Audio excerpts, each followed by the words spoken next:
Allow me to take you back for a second. The year is 2003. You're walking through the games section at your local Walmart. You were told you can pick out a game to buy. Awesome! What will you choose? Super Mario Sunshine? Super Smash Bros. Melee? Maybe Luigi's Mansion?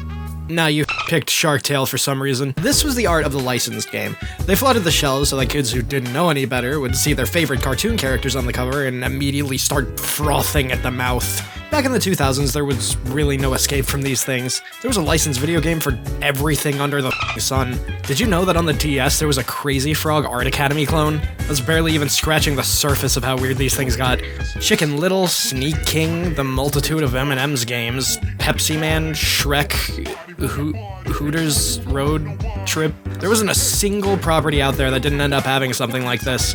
Growing up in the 2000s, I obviously played my fair share of these, to very mixed results. You see, these licensed games ranged from being downright atrocious to pretty passable, but there was one brand out there that seemed to really get the whole licensed game thing right. Nickelodeon. Nick games always had this level of polish and quality to them. It always felt like there was an actual team of passionate people making them. That being said though, licensed games in general aren't really as common as they used to be.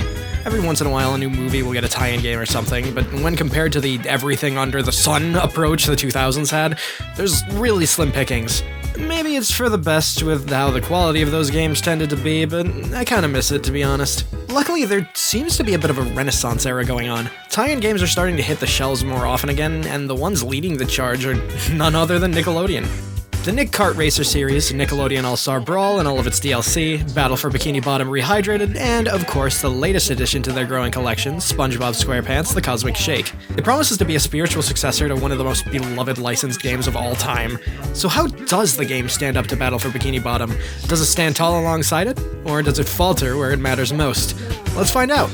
Before I get into this, I want to give a huge thank you to Evolve PR and THQ Nordic for supplying me with a PC review copy of the game. Anyway, let's get into it. The game starts with SpongeBob and Patrick preparing to take a trip to Glove World. A little tutorial section happens which allows you to learn the controls and all of SpongeBob's main moveset. If you've played Battle for Bikini Bottom, there's really not anything new here, you know what you're getting into. Eventually, the duo get a bottle of mysterious magic bubble soap from a new character, Madame Cassandra. This mysterious soap can grant wishes just by blowing bubbles. SpongeBob and Patrick, being SpongeBob and Patrick, completely abuse this and throw the entirety of Bikini Bottom into turmoil. It's up to you to travel through the cosmic portals and gather jelly so that Madame Cassandra can fix Bikini Bottom and help save the day. It's kind of a simple plot, but it's not like a SpongeBob game really needs to be The Last of Us or anything. The plot should really take a backseat to the gameplay in this type of game anyway, so how does it fare? Well, it's pretty good. Not perfect, but it's about on par with the way Rehydrated controlled. The biggest change here is the removal of the bubble moves. SpongeBob does have a bubble attack in this game, but it's limited to trapping enemies and hitting far-off switches. That being said though, there's quite a few new moves that SpongeBob learns throughout the game that fill in the gaps. You have the Krusty Krab Pizza Glider, a rolling dodge, the Karate Kick, which essentially acts as a homing attack, the Pirate Swing, which, let's be real, is just Sandy's lasso, a bubble surfboard that you can use in certain sections to cross gaps, and more that you'll end up unlocking as you clear the various levels. It can be a bit janky, but it mostly works well. The glider does lead to a bit of frustration though. The angle at which you descend is kind of awkward, and if you so much as touch a single thing, you are plummeting. It completely kicks you out of the glide. This wouldn't be too much of an issue if there weren't random invisible walls everywhere. This was a problem I had with Rehydrated too. In a 3D platformer where exploration is a key component, putting invisible walls in unnatural feeling spots is really jarring and takes me out of it for a bit. It feels like it's just limiting the player for the sake of weird level design quirks more than anything. The only other thing is that the hitbox on the bubble wand can be a bit weird. Sometimes it just kinda clips through enemies without doing any damage. Other than that though, I really don't have any problems with how the game plays. It's responsive and the moves are fun to use. Although keep in mind that I am playing a pre-release version of the game, and these issues could very easily just be fixed in a day one patch. I think the main thing Battle for Bikini Bottom veterans will notice about Cosmic Shake is how different the structure is. It's still a collectathon in a sense, but it's much more of a go from point A to point B linear platformer. I have a feeling that fact will probably disappoint some people, but at the very least your consolation prize is that the levels are really long. You'll be spending upwards of an hour and a half in some of these levels, especially if you decide to go off the beaten path for the hidden collectibles. It's a game that very much encourages revisiting levels for the extra content, although the extra content in the game ends up feeling really samey and repetitive after a while. Side objectives are always limited to find a number of things throughout this level you've already thoroughly explored.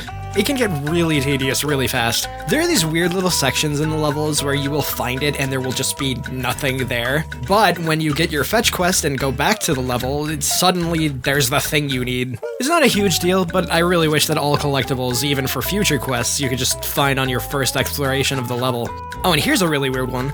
Golden spatulas from Battle for Bikini Bottom are back in this game, but I have no idea what they do. The game explains nothing about them. You just find it, collect it, and forget that you even found it in the first place until you find another one in the next level.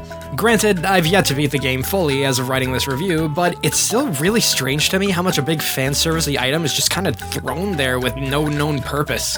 The other main type of collectible are the gold doubloons. Don't drop them! There's a bunch in each level for you to find for doing various different challenges throughout. Collect enough of them and you unlock a bunch of really cool fanservice costumes that serve as references from the show's entire history. Fun fact, there's even a costume in here from a banned SpongeBob episode. That's how much they were able to do with these. You get these doubloons for literally every challenge in the game. No matter how time-consuming or difficult a challenge is, you will always be getting one of these. It just feels like padding for the sake of it. There's not really a lot of substance to 100%ing the game because everything is a fetch quest. In Battle for Bikini Bottom, finding a hidden spatula felt good because it was something that was inherently tied to progress. Progressing in Cosmic Shake just entails getting to the end of a level, which opens up a portal to the next. Don't get me wrong, I'm glad these collectibles are here, and I'm glad there's more to do in the game for those who want to explore. I just wish there were more substantial rewards for doing it. Putting all that aside though, the main levels of the game are fantastic. The way they're designed is fun and make very good use of SpongeBob's different abilities. The locations are all ones that you've already visited in Battle for Bikini Bottom, but they have fun new level designs and theming to go alongside them. Wild West Jellyfish Fields, Pirate Goo Lagoon, and my personal favorite, Halloween Rock Bottom, are just a few examples. Each one ends in a boss fight. Some of them are actual proper bosses, while others may just be little platforming challenges or gauntlets classified as such. You can't replay the bosses until you beat the game though, which is kind of baffling. There are in-game awards, which are just the achievements of the game, some of which you need to do certain objectives while fighting a boss fight to get, but you can't see them until after you've already fought the boss. It just feels like another way to artificially pad out the game's length. The levels are also filled with fun references to the series and little gags that are kind of hit or miss for me. That was my biggest worry going into the Cosmic Shake. The writing of Battle for Bikini Bottom was incredible and on par with the first few seasons of the show. It felt very faithful, and is part of the reason why that game is so beloved. While Cosmic Shake doesn't reach the heights of Battle for Bikini Bottom in that regard, it's still a surprisingly good showcase of the comedy that SpongeBob offers. Some things feel a little too on the nose and self-referential for my tastes, but it never really relies on it. Most importantly though, the characters feel like themselves. Some of the later seasons of the show tended to have a problem with flanderization, but I'm happy to say that Cosmic Shake reels them back in to make them feel much closer to the way they were back in the day. The voice cast also does a pretty stellar job too. It's awesome to hear Clancy Brown's actual voice coming out of Mr. Krabs after Battle for Bikini Bottom. It feels like some of Squidward's lines have some kind of weird and unnatural direction to them. No, not you, not today. This day will be about relaxation and inspiration. I am not to be disturbed on my precious day off. It could just be how Squidward is portrayed these days, but something about it still felt off to me. I will say I wish that SpongeBob would just shut the f*** up sometimes. He has like 4 or 5 different lines that he'll say in normal gameplay, and oh my god, if you took a shot every time you repeated something, you would be dead within an hour. There's one particular level that is absolute torture to revisit, being Pirate Goo Lagoon.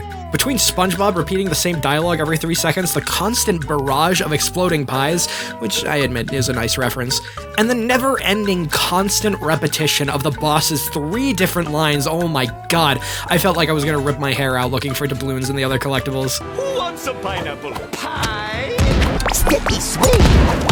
Pie, wanna be pilot? Say good pie! Ooh, more jelly! Pie, wanna be pilots?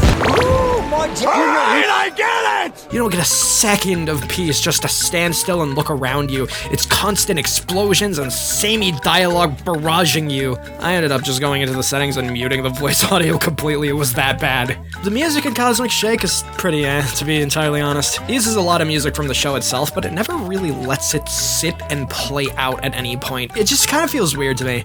Scenes in the show usually just let the music play throughout them, so if they were trying to achieve that same feel, it really didn't work. Part of why Battle for Bikini Bottom's soundtrack resonates so much with me is because it's original music that feels like it was pulled directly out of the show. It doesn't feel out of place in the SpongeBob universe in the slightest. Cosmic Shake, however, literally pulls from the show at times, which I mentioned before, but all of the original compositions, while being pretty good, don't have that same feel to them. They're the type of songs that could fit into pretty much anything. They don't have that distinct SpongeBob feel to them. I know I've been pretty negative towards Cosmic Shake, but I want to make sure people go into it with the right expectations. It has a lot to live up to, being a spiritual sequel to Battle for Bikini Bottom, and while it doesn't quite reach the heights of that game, Cosmic Shake is still a very good game that fans of Battle for Bikini Bottom and SpongeBob in general will love. Purple Lamp Studios, the developers behind the game, very clearly put a lot of love and effort into it, and it really shows. It has some rough edges, of course, but that doesn't change the fact that it's a really solid 3D platformer. Are Nickelodeon games in a renaissance? Absolutely. I really hope Cosmic Shake sets a precedent going forward that there's still a market for this type of game. All you really need is a team with the right passion for the source material.